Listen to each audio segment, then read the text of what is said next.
আসসালামু আলাইকুম সবাইকে রমজানের অনেক অনেক শুভেচ্ছা। এটা হইতেছে দ্বিতীয় রমজান সৌদি আরবে। আমরা আছি সৌদি আরবের তাবুক শহরে।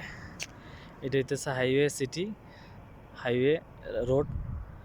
এটা যাইতেছে আপনার সরাসরি হইতেছে জর্দান। তো আমাদের চারিপাশে শুধু মরুভূমি আর মরুভূমি।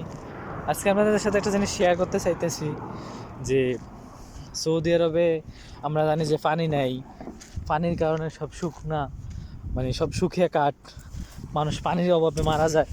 ঠিক আছে, আমি অবশ্যই অ্যাডভেঞ্চারে আছি, এই যে ছোটোখাটো একটা পাহাড় আর কি,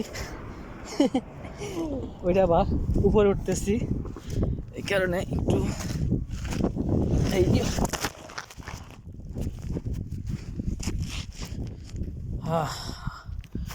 অবশেষে উঠলাম।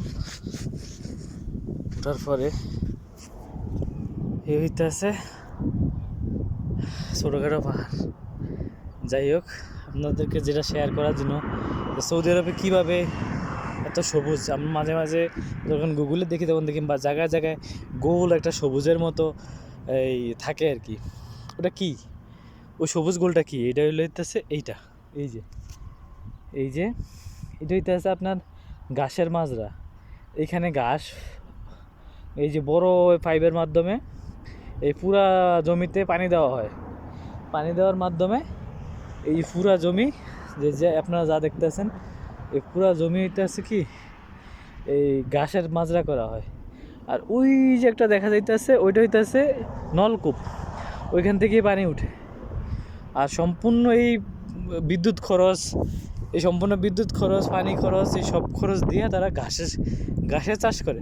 তাহলে এবার বুঝেন আল্লাহ তাআলা আমাদেরকে কত, বাংলাদেশের মানুষের কত রহমত করছে। ঘাসের চাষ করা লাগে না, ঘাস যে কোনো বিলে, খালে, মানে যে কোনো জায়গায় বাংলাদেশে ঘাস পাওয়া যায়। ঠিক আছে, এইটি হইতেছে। তারপর তাদের ঘাসের চাষের পদ্ধতিটা খুবই ইউনিক আর খুবই সুন্দর। ঠিক আছে, তো আজকে এইখানেই। আসসালামু আলাইকুম।